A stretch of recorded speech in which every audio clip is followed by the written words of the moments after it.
உங்களுக்கு தேவையான விஷயங்களை ஒரு ரூம்ல வச்சு லாக் பண்ணிட்டு, உங்களுக்கு ஒரு வைஃபை கனெக்ஷன் தேவைப்படுது, ஒரு சிஸ்டம் தேவைப்படுது, ஆஃபீஸ் வந்து எதனா ஒர்க் வீட்டில் வந்து பார்க்கணும் அப்படின்னா அந்த பிள்ளைகள் அக்சஸ் பண்ண முடியாத அளவுக்கு ஒரு ரூம்ல அக்சஸ் பண்ற மாதிரி வச்சுட்டு லாக்ல வச்சுட்டு மற்ற எல்லாத்தையுமே ஒரு நார்மல் ஹவுஸ்ல ஒரு டிவி வந்து ஒரு கேபிள் சேனல் எப்படி இருக்குமோ அது மாதிரி வச்சுட்டு நீங்க ஒரு சாதாரண மொபைல ஒரு 2 வருஷத்துக்கு யூஸ் பண்ண ஆரம்பிங்க.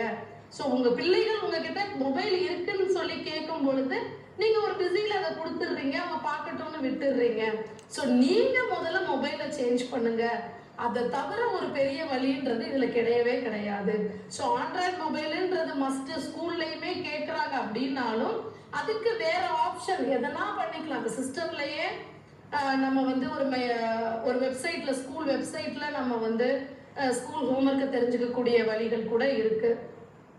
ஆர் மொபைல் யூஸ் பண்றீங்க அப்படின்னா டில் சில்ட்ரன்ஸ் ஸ்கூல்ல இருந்து வர வரைக்கும் யூஸ் பண்ணிட்டு அதுக்கப்புறம் லாக் பண்ணிட்டு நீங்க நார்மல் கம்யூனிகேஷனுக்கு ஒரு சின்ன மொபைல் யூஸ் பண்ணிக்கலாம்.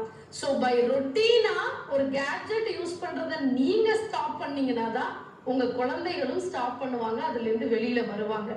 நீங்க மாறாம, நீங்க ஒரு மாற்றத்துக்கு தயாராகாம உங்க குழந்தைகள் மாறணும் அப்படின்னா என்னைக்குமே அது பாசிபிளான விஷயம் கிடையாது. நன்றி.